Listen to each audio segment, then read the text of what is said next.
돈도 잘 벌고 가족도 진심으로 사랑하고 스스로도 나 정도면 좋은 남편 아니야? 라고 확신했던 남자. 근데 하루아침에 최악의 불륜남이 돼버린 거예요. 우리 주변에서도 정말 자주 있는 일이죠. 근데 사실 스스로도 왜 그랬는지 전혀 모르는 남편들이 실제로도 엄청 많다는 거 알고 계셨나요? 아니, 가족을 사랑한다면서 어떻게 그럴 수가 있어? 라고 생각하실 텐데요.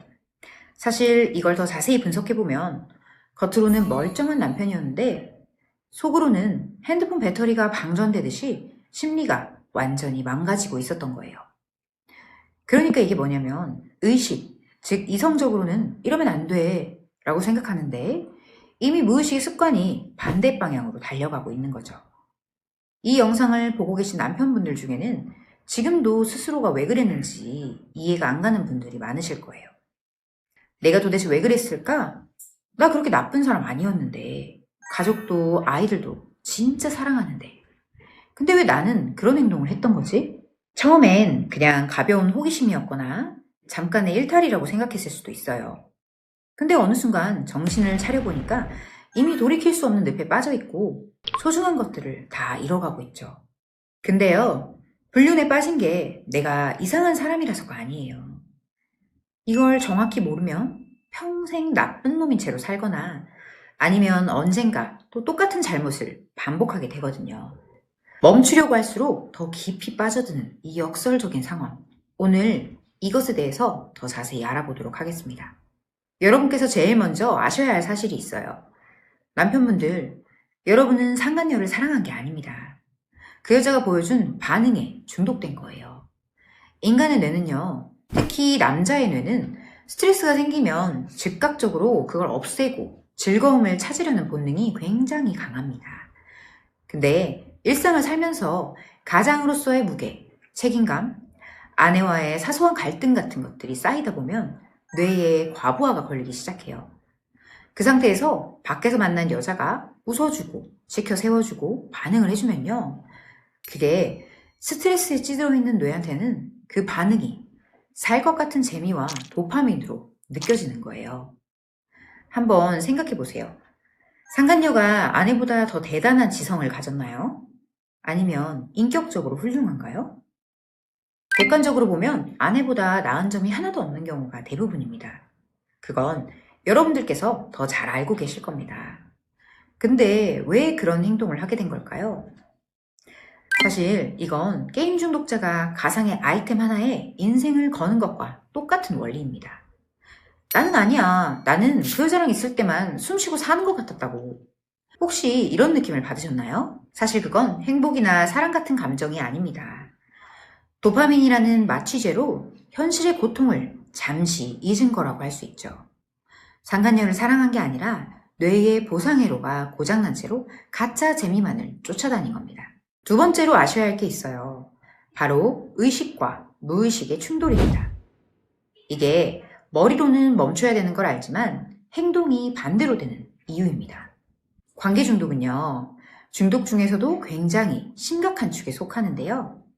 외부에서 들어오는 인식과 더불어 말과 행동과 표정으로 표현되는 것이 동시에 고장이 난 상태거든요.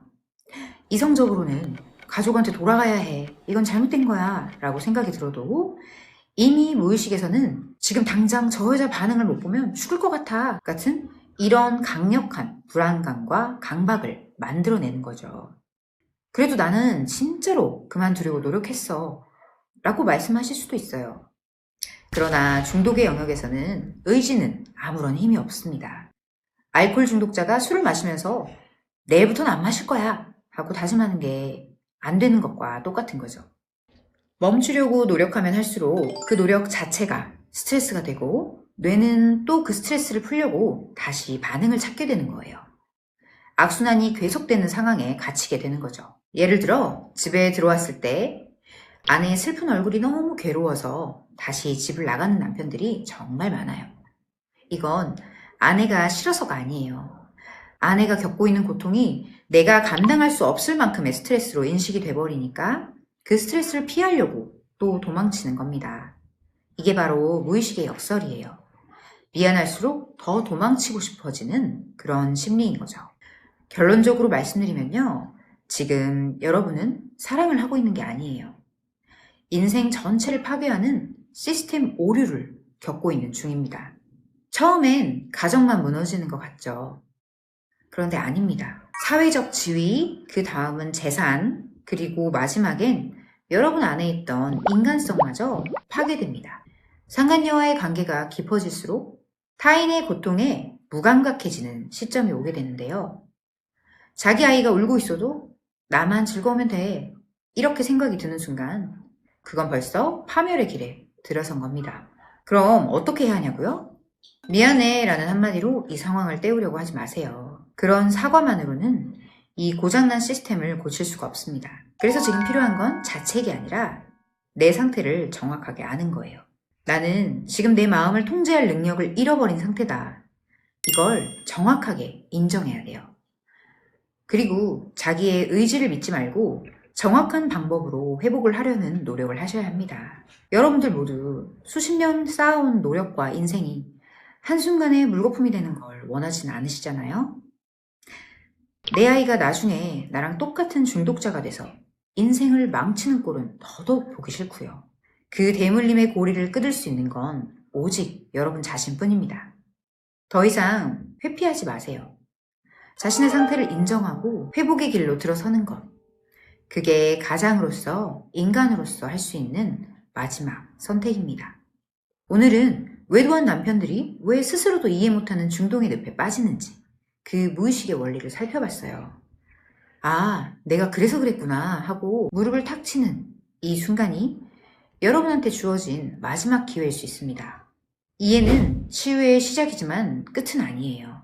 그리고 이 고장난 뇌의 시스템을 다시 설계하는 과정은 생각보다 아주 길고 고통스럽습니다. 근데 그 길을 가지 않으면 여러분에겐 아무것도 남지 않게 됩니다. 그럼 구체적으로 어떻게 이 중독의 고리를 끊을 수 있을까요? 그리고 분노에 가득 찬 아내에게 내 진심을 전달하는 방법은 뭘까요? 이 내용은 다음 영상에서 더 자세히 다루도록 하겠습니다. 내 상태가 심각하다라고 느껴지는 남편분들, 아니면 남편을 이 늪에서 건져내고 싶은 아내분들은 고정 댓글에 있는 회복 가이드 영상을 또 확인해보세요. 여러분은 다시 행복해질 수 있습니다.